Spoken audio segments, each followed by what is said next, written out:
Hello everybody. Today we are looking at a compact disc player that was made for the broadcast market by Sony. It's the model CDP-D12, and I don't know when this one was made yet, but the user manual, which you can find online, has a copyright date of 2003, so this would be from around then.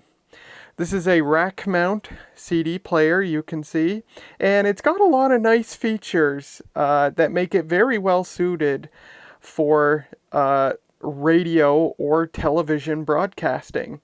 But at the same time, it's not very complicated. It's quite a small set of features. It's a very specialized set of features that make it very well suited for this one purpose. And you can see that it has a slot load drive, which is kind of unique. And yeah, today we're going to look at this thing. I'll show you what it does, we'll demonstrate it, and we'll have a look inside too. This is a standard CD player. It plays only compact disc digital audio discs. It does not play MP3 CDs. However, this will play CDRs and CDRW discs. So it's got a hard power switch. It's got an infrared receiver. This did come with a remote control that can either be wired, because there's a jack for a wired remote on the back, or it could be used wirelessly via infrared. We did not get this with the remote. This came from another broadcaster that stopped using it. They gave it to us, and it's pretty much here with me just to test it and make sure it works fine, which it does. And so we'll stick it in a rack. I don't know if we'll ever use it, but it's a nice thing to have if we ever get a hold of any CDs and want to listen to what's on them. It's got a vacuum fluorescent display, and you can see we've got some controls on here: menu exit, display. This is a dial that changes tracks, and it also functions as a mark button.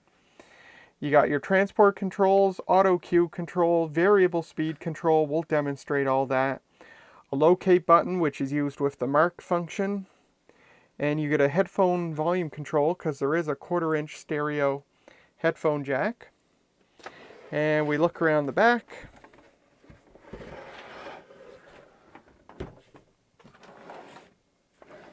A nice array of I/O on the back. You've got XLR audio outputs, and you can switch between basically line level or microphone level audio.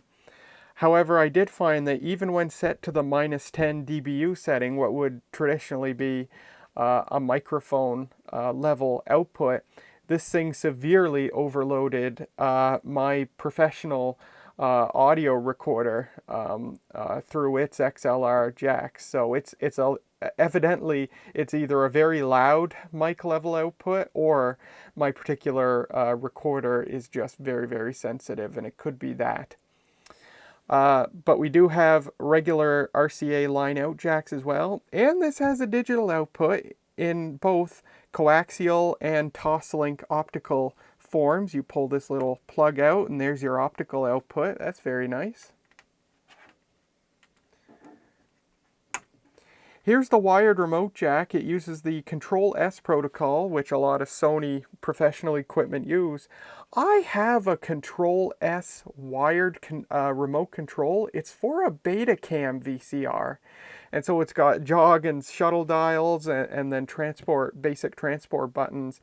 I did plug it in to see if at least the basic transport buttons would work for this, but none of the controls actually work. So apparently not all Control S remote controls are available to use on this.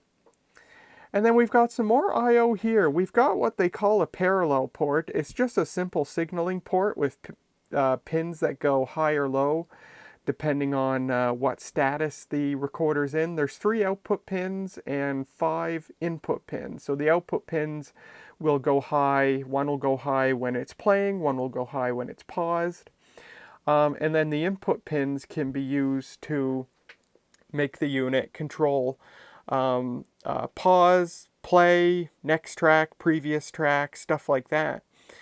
And then on top of that, there's an RS-232 serial port. And so between these two ports, you could, for example, hook this up. Of course, my experience is only with the TV industry and not radio, but you could control this thing with a video switcher or a playback system.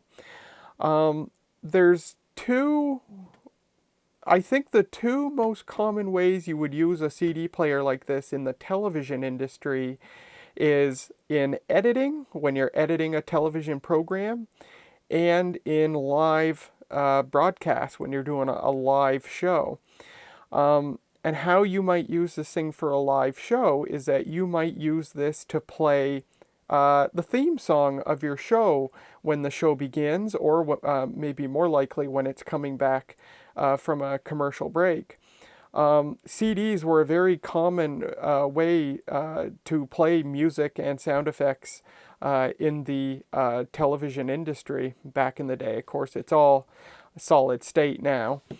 But yeah, you might, for example, have your playback system connected to the serial port in this thing, or the simple signaling port, and you might be in a commercial break in your show, and your playback system's playing back the commercials, and then when the last commercial finishes playing, your playback system might be programmed to turn on a pin on the simple signaling port, or to send a command through the serial port that causes this thing to automatically begin playing the theme song when you come back from break for a few seconds before the host says, "Welcome back," or whatever. So that's a way you might use this thing. In editing, and when I say editing, I'm talking about linear editing, like A/B roll editing using VTRs. You might have your edit controller plugged into this thing, and so if you're editing a show, and I'm going to use the same example, if your show has gone to break and now you're coming back from break, you might program your edit controller so that when you execute the edit, it causes your character generator to bring up the title slide for the show, and it causes this thing to automatically start playing the coming back music, or the theme song to your show. So that's a way you might use something like this in the broadcast industry. So yeah, that's all the I/O on the back of this thing. Very nice. Here's the stickers. Once again, no year of manufacture. It's rated 18 watts. And surprisingly, it was made in Korea. I would have completely expected Japan for something like this. A piece of broadcast grade equipment from Sony. It's almost shocking that it wasn't made in Japan. Let's get the cover off this thing. Let's take a look inside. We'll find out exactly when this was made, hopefully. I suspect I'll have to take each of the rack mount ears off, and then there's probably 2 of these screws on either side, and then there's 1 screw on the top. And after that, I assume, oh, there's 2 screws up here as well.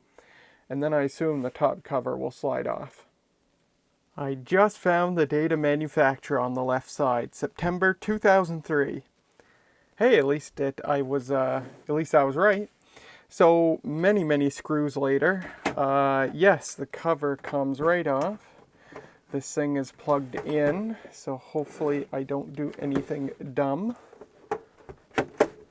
Oh, if it'll come off at all. There we go. All right, not too terribly complicated in here. Nice to see that it's through-hole electrolytic capacitors, not surface mount. So if these capacitors ever go bad, should be easy to repair. It doesn't even look like a multi-layer board. It actually looks like a single-layer board. Pretty amazing. Yeah,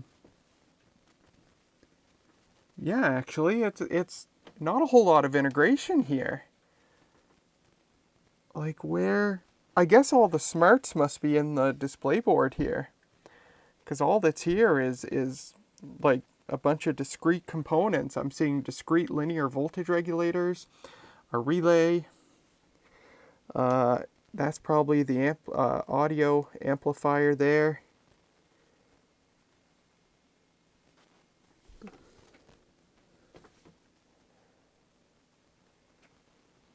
Cool. Yeah, pretty simple inside. There's the disk drive. How does it connect to the board? Oh, it's this ribbon cable, I guess. So I was almost wondering if this might have been an AT-API, like a PC standard optical drive, like something that you would have found on a Macintosh at the time. But no, it appears to be a drive built specifically for this kind of application. And it's got a linear power supply. Very, very nice. It's got a fuse that you can replace. Look at that big capacitor. Everything looks good in here. Nothing blown up. Of course, this thing was made during the capacitor plague of the early to mid 2000s, but this thing works fine and everything looks okay. So cool. I'll get this button back up and then we will demonstrate it. Alright, so we power this thing on. It greets us by saying no disk. The vacuum fluorescent display is pretty dim. I don't know if this is a Sony thing or if it's just a broadcast equipment that's been powered on 24/7 for decades thing. But this is the second piece of old Sony broadcast equipment I've found that just has a really dim vacuum fluorescent display. At least it's legible, and so I've burned a CDRW disc of music that I won't get in trouble for playing, just to prove that this thing works really great with recordable and rewritable discs. And now it says welcome, and it briefly displayed the model name. And it tells us there's 9 tracks on the disc, and it gives us the total length of the content on the disc as well. And if I just hit play,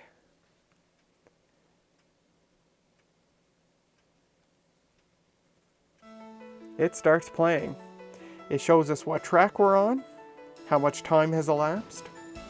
If I press the display button, it can switch to how much time's remaining in the track, how much time's remaining in the whole disc, what our variable speed is set to if we're using that function, and if there's any index markings that were burned onto the disc. If I turn this dial, it goes between tracks.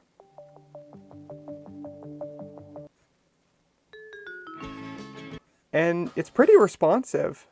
It took a few seconds to start playing the first track, but once you've started, the mechanism is pretty snappy going between tracks.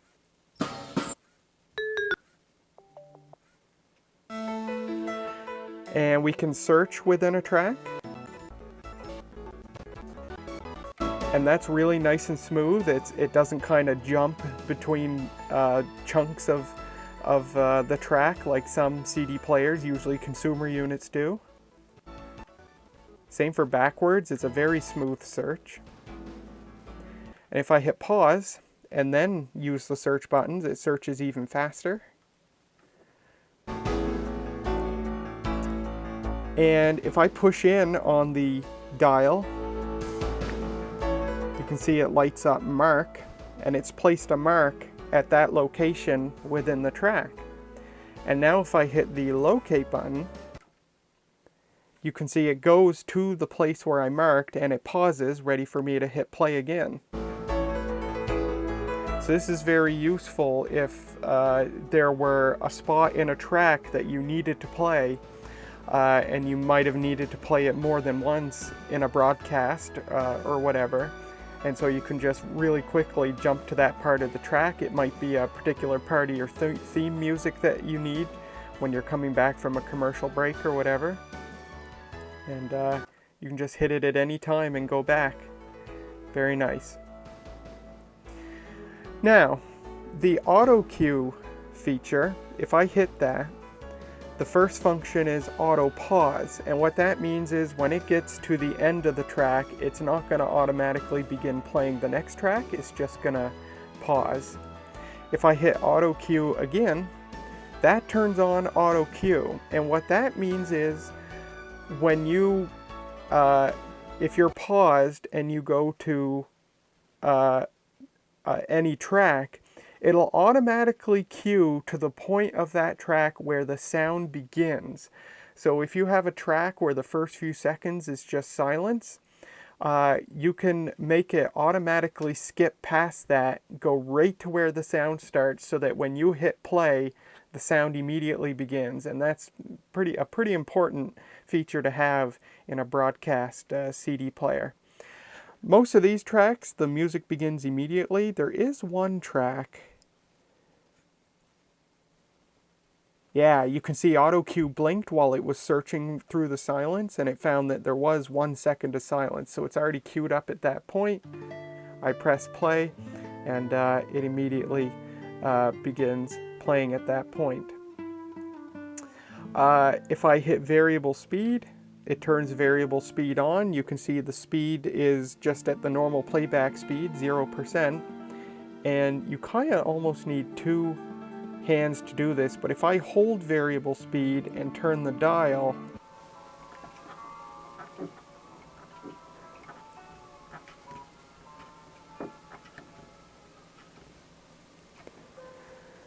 you can speed it up or slow it down up to 12.5% of the normal speed. And if I hit display, there you can see where it is. And it keeps that speed set between tracks.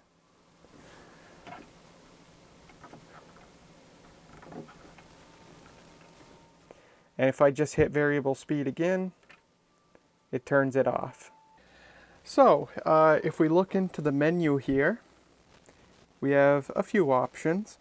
So the play mode, continue, just plays the tracks from the first one to the last one in order.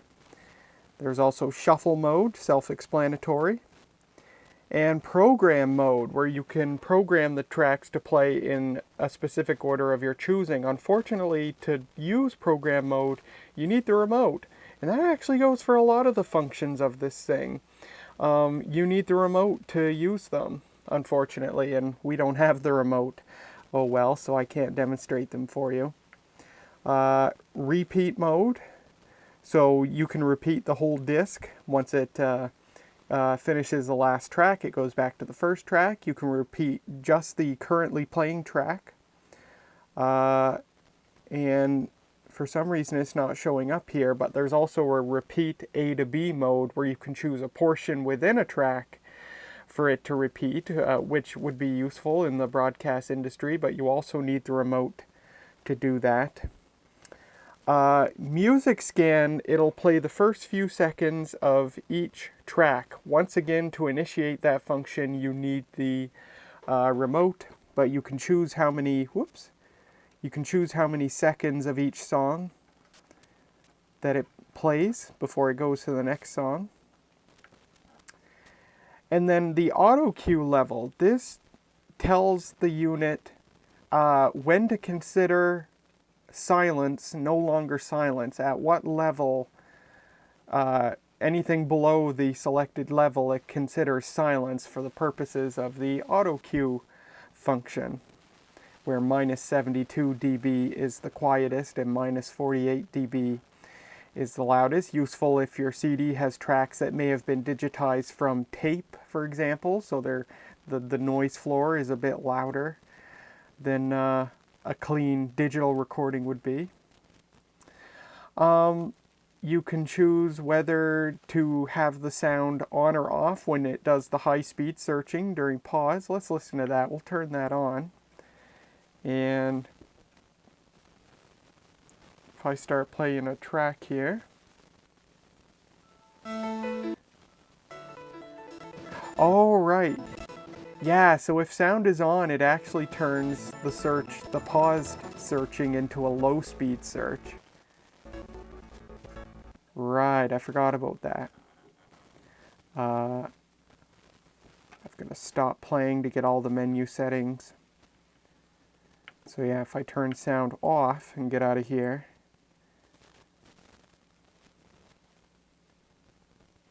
And pause, now it's a high-speed search. So you only get the sound for low-speed search, or if you're playing a disc, during normal speed searching. So next is rehearsal mode. So to demonstrate this, first I need to erase the mark that I placed. Let's just make a new mark, start from scratch. So I'm just going to eject the disk and put it back in.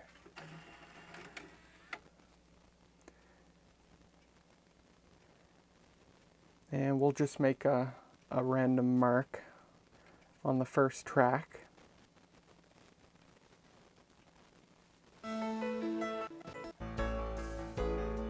And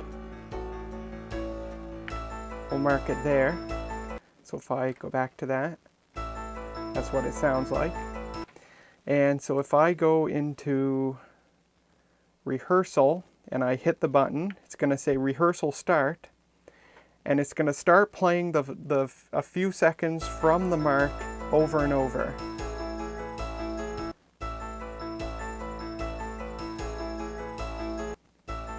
And at this point, I can fine tune where that mark is by turning the dial.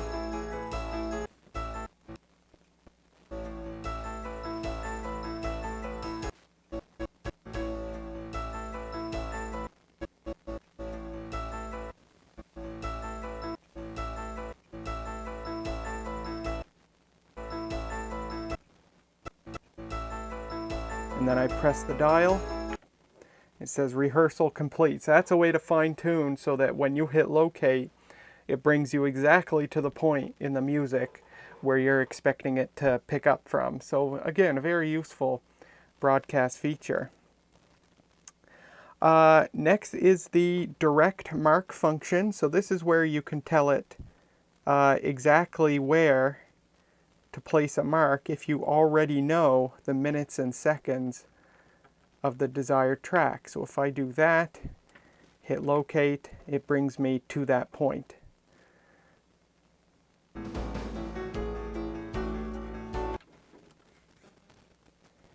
And play, pause, eject, enable. So this allows you to lock the eject function so that the disk doesn't accidentally get ejected during a broadcast. So if I get out of that, hit play, and I try to hit eject, it will not let me eject. If I hit pause, it will not let me eject. I have to stop, and then it'll let me eject.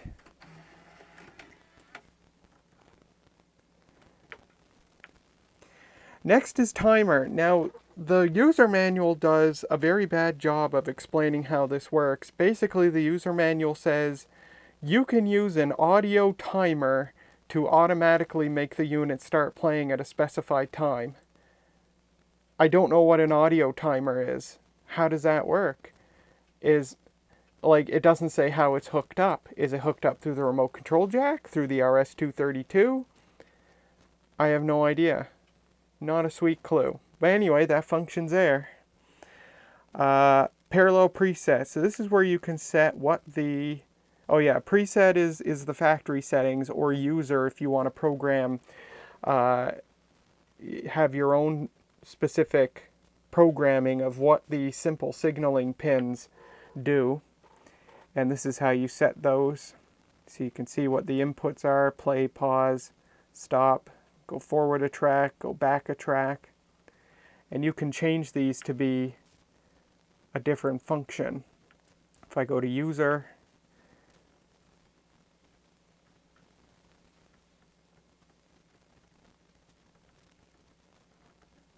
you can even make a pin be to play a specific track. Very cool. And that's it for the menu settings. And with that, that is pretty much all there is to show of the Sony CDP-D12 broadcast/commercial CD player from 2003. This is a very nice unit. It's not very complicated, although unfortunately there are a lot of functions that require the remote control in order to use them. But even without the remote control, it's a very nice unit. The ability to mark and play from a marked spot and to even fine-tune that marked spot, very useful for the broadcast industry. The fact that it works with not only CDRs but CDRW discs is actually kind of impressive given how old this is. And yeah, it's got a lot of nice functions. The I/O on the back with balanced and unbalanced analog audio and digital audio. That's very, very nice. So I don't know what we're going to do with this thing. We might not end up doing anything with it, but this guy has a clean bill of health. It'll go back to the TV station. We'll mount it on a rack and maybe do something with it. At the very least, we can shove headphones in it if we ever come across a rogue CD and we want to know what's on it. So there you go.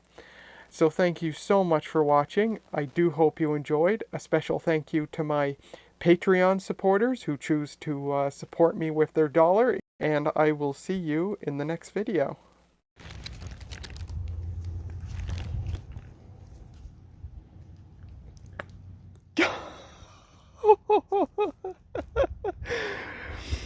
You're lucky the teeth didn't hit me.